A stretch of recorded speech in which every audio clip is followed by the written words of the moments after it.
I'm Thomas Morgan. By 1780, the British had a stronghold in the southern colonies. They had raised their army of loyalist militia, and basically for us on this side of the mountain, things were staying the same. I know that some of the men were going across the mountain with some of the other leaders and having skirmishes with the British from time to time. But in late September, I had been out on a 2-day hunt, laying back meat for the winter.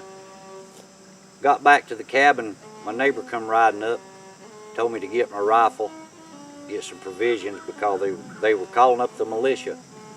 He told me about this Major Patrick Ferguson that had sent a threat across the mountain to Colonel Isaac Shelby, basically giving us all on this side of the mountain an ultimatum that we would bow to King George or he would march his army over the mountain and make us do so. What he didn't realize, most of the men on this side of the mountain, myself included, that the only king that we would ever bow to was the one that created the heaven and earth. So I went into the cabin, gathered up a few provisions, got my rifle, my bag and horn, kissed my wife goodbye.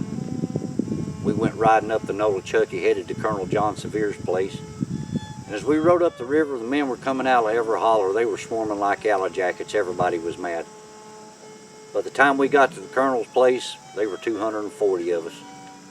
We cut and started riding up Cherokee Creek behind the colonel, headed to Fort Watauga. When we got to the fort, Colonel Isaac Shelby was there with 240 men from the Holston settlements. We hadn't been there just a little while. Here come Colonel William Campbell with 200 men from southwest Virginia up around Wolf Hills. They come right. A little while later, here come his cousin Arthur Campbell with 200 more men. We had quite the army. That night, I never seen so many campfires in my life. As far as the eye could see, men were camping. We were all sitting around talking, discussing this campaign, trying to figure out what the commanders would come up with. But I got to tell you, we were all uneasy because we knew, every one of us knew, that if we was going up against the British and this loyalist army, that we were going to be fighting Americans just like us, maybe even some of our family. It was really unsettling.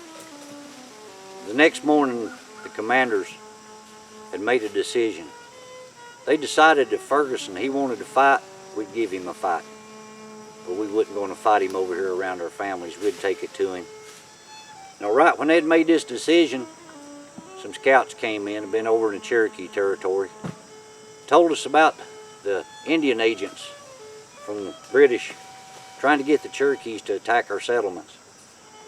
Made a lot of us really uneasy because, myself included, I had left my family basically unprotected. So the commanders lined us all up outside the fort. They come walking through the lines and they picked out every 7th man to stay behind to protect our settlements and our homes. The rest of us, we began to prepare, gathering what food we could, making sure we had plenty of powder in our horns, plenty of lead, making sure our horses was in good shape. We were getting ready because we knew that this was going to be a campaign like no other that we'd ever been on. We knew that it was going to be really hard to even find Ferguson, and we also knew our chances of defeating the most powerful army in the world was really slim. But we had to do it.